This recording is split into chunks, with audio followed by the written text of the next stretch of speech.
It's going on, everyone. About 91% of stocks in the S&P 500 closed up in the green today, and it was actually the S&P 500's biggest day since November of 2022. And we could see a handful of stocks really set the tone, especially Nvidia, Meta, Apple, Google, Tesla, and so many other ones. And I'm pretty excited heading into the market tomorrow as we have a completely clear economic schedule, while I guess you could say SPY is at a crucial, pivotal area in terms of important chart levels. So either way, I think we're set for a pretty exciting end to the week, and we have some pretty exciting news articles to cover as well. Yeah, Mike, and it's a pretty crazy day whenever you say 91% of the heat map is in the green, right? Or the S&P, so to say. That's crazy. That's a really green heat map. And, you know, we've talked about this a lot over the past couple of weeks and couple of months, that whenever volatility picks up, you know, you get these big moves in both directions, right? Yesterday, it looked like a sea of red, but today, the traders that adapted and started to trade back up, those were the ones that succeeded the most, right? You know, especially if you were trading the SPY, you know, I'm sure we'll get somebody commenting, "Oh, I traded such and such stock down, Tom," or something, you know. but nonetheless, the SPY is at a very crucial point, Mike. You know, that 532 resistance is major. It's actually the high of this week as well. So if we start to see a good push above that tomorrow morning or even tonight, it could be pretty good for tomorrow. But overall, I'm still being really skeptical right now, as the tech stocks just don't seem the best in the short term. You know, even if we look at Microsoft, it's like, okay, you know, it's been moving up a little bit in the short term, but we're still kind of in that phase where the market's stuck a bit, right? But we are right at that crucial resistance at the same time. Yeah, and we're going to talk a lot more about this as the video goes on, so sit tight for just a second. But some stocks that are truly, I guess you could say, leading the market right now are I guess you could say some stocks in the AI sector, specifically Palantir. So Palantir moved up by over 11% today on news that they are partnering with Microsoft to sell AI to U.S. defense and intel agencies. So as a long-term shareholder of Palantir, I love to see this news, and it's great to see, but it really boosted the stock higher in the short term. Palantir is one of those companies that's just so unique, and they are just positioned in an interesting way, but also in a very exciting way for the future. And when you partner with Microsoft to sell to U.S. defense and intel agencies, that's a pretty big headline. And Palantir has such a sticky business where I would not be surprised if we saw many more deals like this one, I guess you could say, in the future. And we've seen so many new contracts and deals with Palantir over the past couple months and years where, you know, the trend is certainly something that's, it's not new, we'll put it that way. Yeah, I almost can't say enough good things about Palantir and the work that they do as a business to continue to get these contracts and make these deals and get their name out there and stuff. You know, they've done a great job, and I think that that's why they're one of the more popular stocks out there. You know, we talk about them all the time. They just reported earnings recently, and ever since that report, they've been coming back up in a great way. And, you know, whenever you zoom out on Palantir's chart, they do have a long way to go to get to that all-time high, which is, you know, following the COVID crash, guys. So it was a bit of a weird time, right? And they are a growth stock, but so far on this recovery, they've been very good over the past couple of years. And the thing that I like about this, Mike, is that it's not like we're just getting one parabolic move straight up. You know, we're seeing a lot of periods of flatness where this consolidates and breaks higher as these deals and good news start to come out. So overall, I just love Palantir as a business, Mike, and it's awesome to see their CEO and just see their company continuing to do what they do, because we see way too many companies, Mike, that we're like, man, what are you guys doing? You got to get something going, right? Seriously. And, you know, for those who've been following us for some time now, you guys know that we have been very bullish on Palantir in a very vocal way for years now. But if you're someone who's just stumbling upon this company now, there's nothing wrong with waiting for a dip to happen before entering, because the stock is pretty close to recent highs. But what is worth noting for tomorrow is that when Palantir does move, it tends to move in a pretty strong momentum-filled way, which can offer some pretty good short-term scalp scalp opportunities. So if we continue to see like intraday bullish pressure with this stock, keep it on watch for some potential day trades, right? It really depends on how this momentum continues to build, but it's just one of those stocks that has some really strong movement, and it has the potential to move in a strong way where sometimes other areas of the market can kind of be like slow and choppy just due to, I guess you could say, how different this company is, and how sensitive it is to like I guess you could say updates like this one on how they just got this partnership with Microsoft and the US defense and intel agencies. Yeah, they have a couple good things going in the short term here. They have this news, and then they even had those earnings that they moved up with earlier in the week. So that was awesome to see there. And Mike, I know that a lot of people have been watching $30 in the short term, and even $28.50 as that was like right around the high this week. And on the book map, $30 is like perfect right here. You can see all those sellers stacked up there. Around the end of day today, there was like 699,000 shares that were stacked up at $30. So that's going to be a big deal. Even $30 and like 28 cents, $30.30 had some stack there too. So for tomorrow, with how close it is to 30, that could maybe be a good level to like make a breakout happen. It's sitting like right around 29 to 30, right around close. So if we get like a good 30 break, that could be a good opportunity there. Sounds great. So we'll definitely keep this one on the radar. But another, I guess you could say, data point that is certainly booming, just not in a good way, is credit card debt, unfortunately. So American credit card debt has just hit a brand new record high of $1.14 trillion. Basically, this is coming at a time as the economy is contracting in many different ways, and even credit card delinquency rates are also on the rise. On top of that, not only does the U.S. have a record credit card balance right now, or U.S. consumers, I should say, but we're also seeing pretty high interest rates. This is not the money printing days of 2020 anymore. This is 2023 and 2024, where interest rates are not only high, but they've been actively increasing. The good news is that interest rates are expected to come down as soon as next month, but they're still pretty high over the past couple of years. But this is just another important thing that we wanted to bring up just so everyone could be aware of like the broader economic scenario at hand.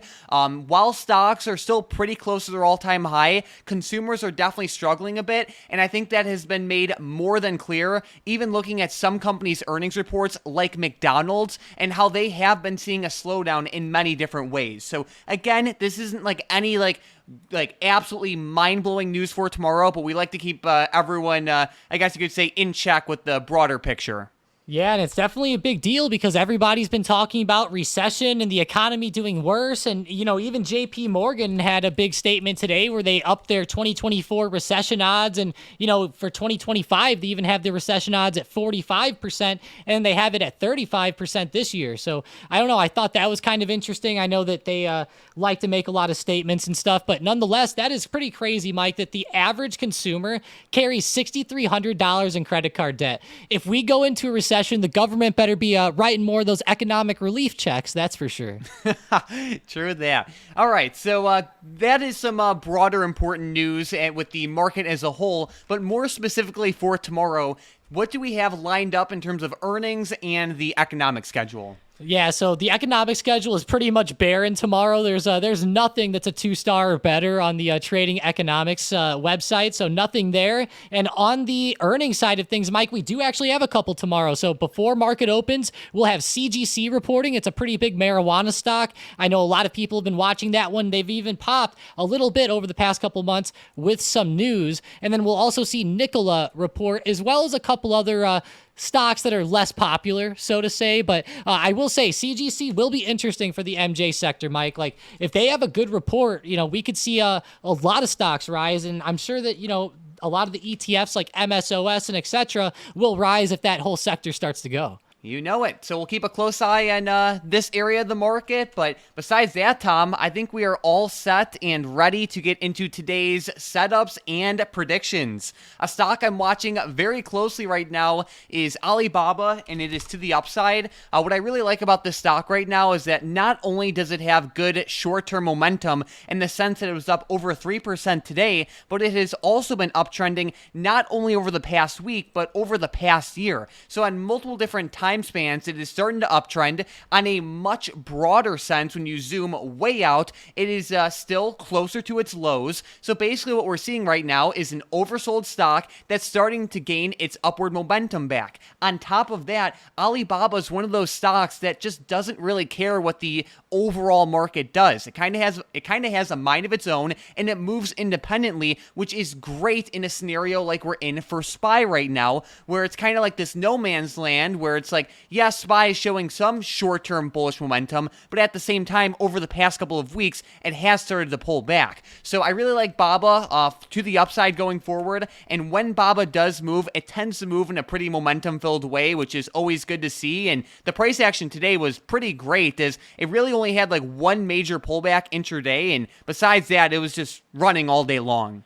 Yeah, it looks awesome, Mike. I mean, in the short term, the daily candles over the past week have been awesome. It's been starting to shoot up a lot, and it is getting close to resistance, and I wouldn't be surprised if it ended up breaking there. I'll definitely keep it on the radar. With my first stock, I'm actually going to be looking at Intel, ticker symbol INTC. Now, this is a bit of a weird play, guys. So Intel has been a falling knife over the past couple of days and weeks. So it started to pop back today, though. You know, it ended up moving in a pretty momentum-filled way back to the upside, which was great to see. So if we continue to see a good pop and it holds above $20 for tomorrow, I'll keep watching this one back up. I'm not saying that it's going to be a stock that, you know, is going to recover up on the daily chart all the way back to resistance or anything like that. But for a couple of days, I would not be surprised to, number one, start to see some shorts cover, and number two, people just start to buy the dip back up as it's so low. So that's really what I'm looking for in the short term. And Mike, I'm sure like you could agree that the shorts covering on this one might be a pretty good idea with how low it's getting.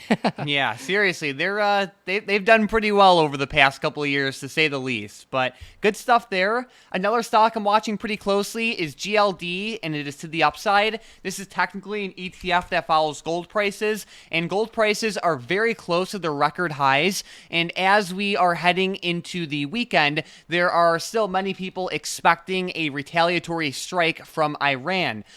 With that being said, that is not the only event that can move gold higher, but as we continue to see tensions and fear increase around the world, whether in a geopolitical, like military sense, or even in just in economic sense, where people want to resort to safety instead of, you know, holding some stocks at aggressive valuations, gold presents a nice alternative. Either way, gold has already been increasing in a strong way over the past year, and they're getting closer and closer to a new breakout, and they had a pretty good day today as well. So I really like the reward to risk with gold to the upside in the short term, and as long as we continue to put like good upside pressure on like intraday high of days, I think that'll make for a good setup with gold. But one thing that's worth noting is that like if we see gold open up tomorrow and it's just like chopping around or falling or just not moving in a momentum filled way to the upside, it's not even worth trying to force something that isn't there. So definitely keep that in mind.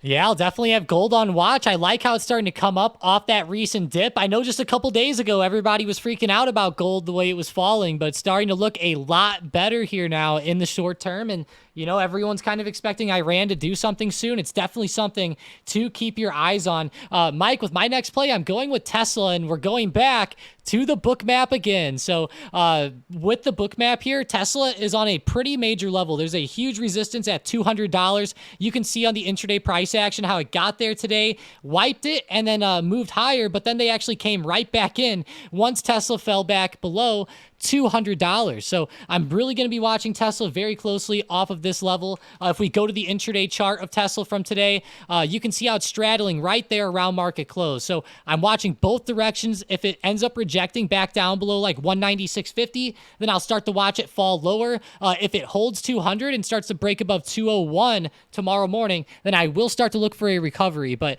overall today, Mike, it pretty much followed the SPY, and I'm sure that for tomorrow, it'll pretty much do the same thing. So just keep watching that overall market. If we continue with that good momentum from today, it could be a good breakout of 200 here.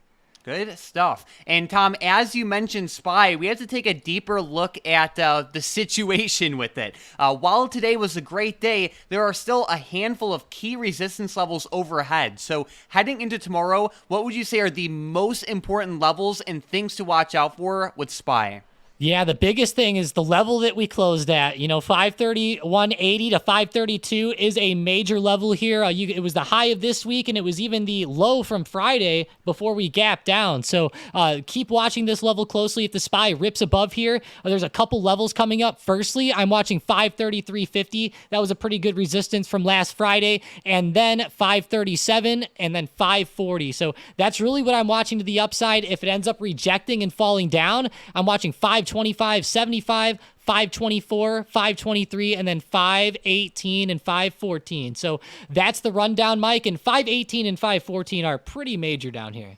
Sounds great. But like you said, Tom, the most important level is right around like 532 to 531.80. Like right around there is such a key level.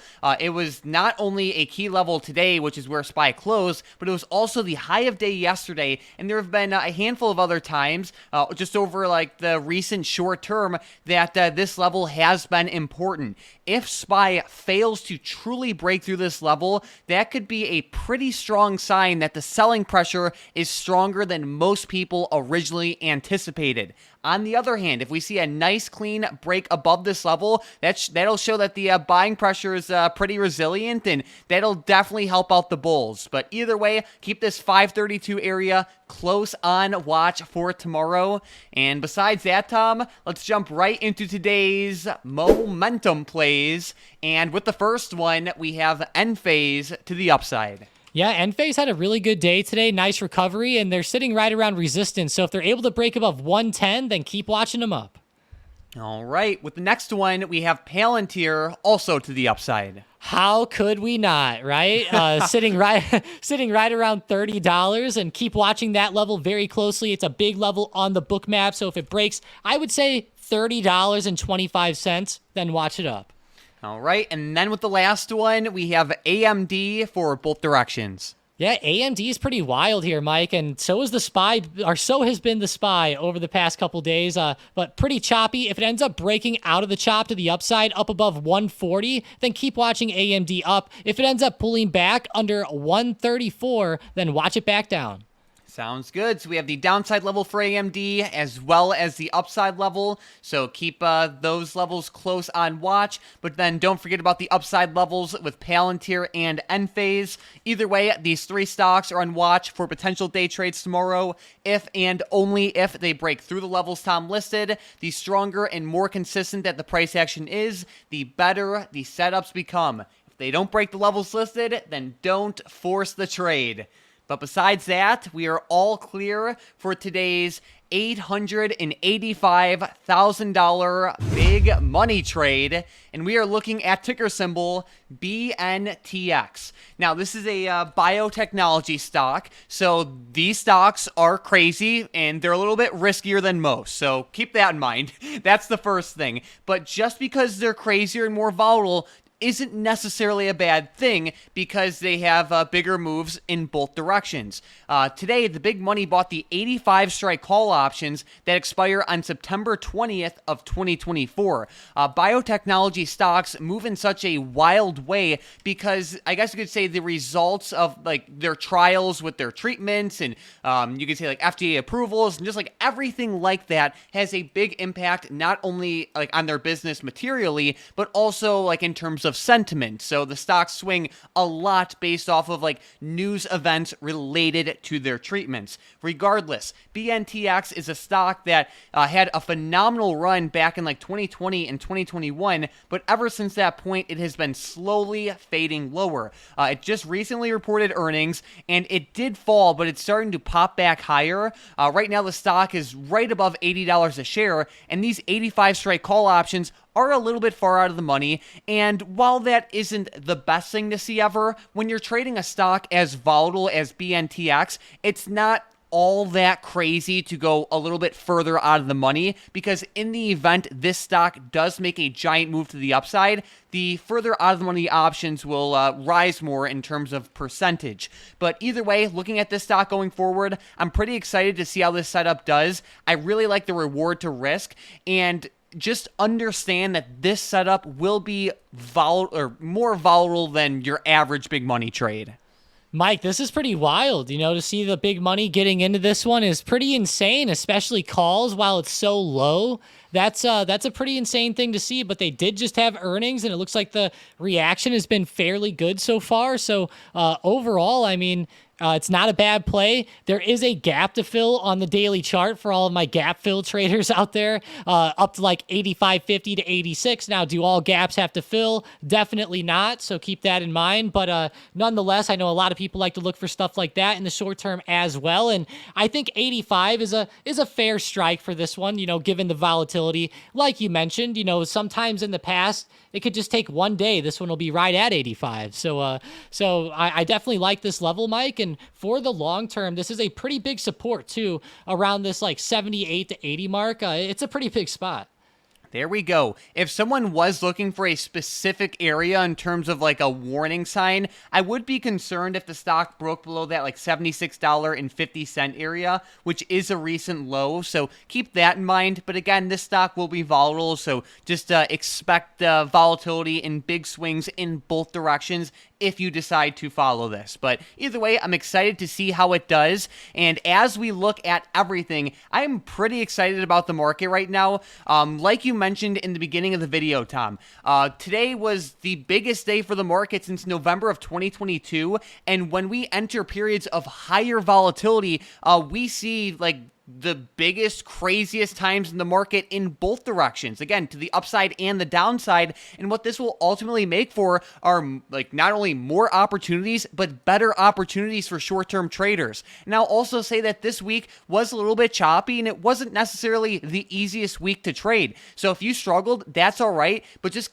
make sure to deploy, good, healthy trading habits. So as this volatility continues to increase, you'll have a lot to gain from that. But you have to make sure that, the fundamentals are down. You have to make sure that, the day-to-day things you're doing are, healthy and good in terms of trading habits, because without good trading habits, it doesn't matter how great set of setups that you take. You have to have the fundamentals down. But I'm pretty excited, and I hope you all are as well.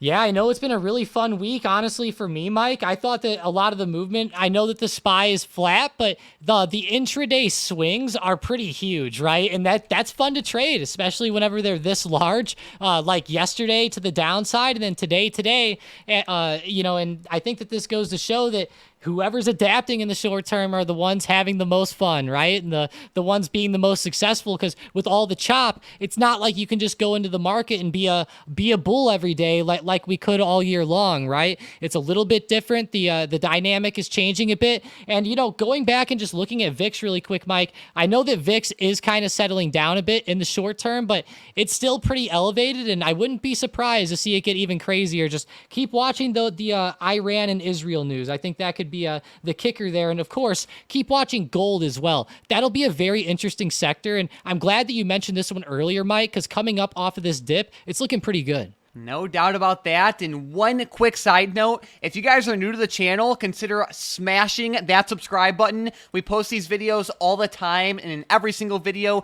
we cover the most important news, information, stocks, big money trades, and everything else you have to be aware of. Most of the videos are between like 20 to 25 minutes, and it takes us hours to make these videos. So if you'd want to get them recommended to you more often, smash the subscribe button, and that'll happen.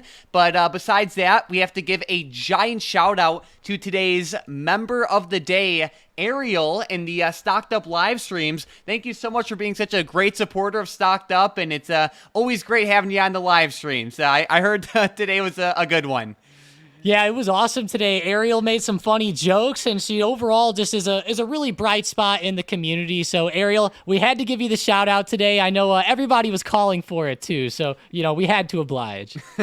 There we go. So, shout out to Ariel. If you guys are into short-term trading, definitely check out the first link in the description and the comments down below to get in on the Stocked Up trading floor. Our bots today just hit it out of the park with OXY and Alibaba call options. The Baba call options popped up by 90% just today, and the Oxy ones popped up by 84%. So it was a pretty great day in terms of our day trading bots. But if day trading isn't your thing, you also get access to the big money trades on the same day the trades are made, as well as our weekly live events. You could chat with Town and myself all day long, access all of the other tools that we have available in the community, and basically anything and everything you could need as a short-term trader is included for you in one nice and easy spot. We had our live event yesterday, and it was just a great time, and honestly, it's like one of the things I look forward to the most each trading week. We really have a great time with these weekly live events, and if you join, you get access to all of the recordings of the live events as well. So again, consider joining the Stocked Up trading floor. It'll be that first link in the description and the comments down below, and like I said, the bots definitely crushed it today. Besides that, thank you all so much for watching, and let's have a great end to the week.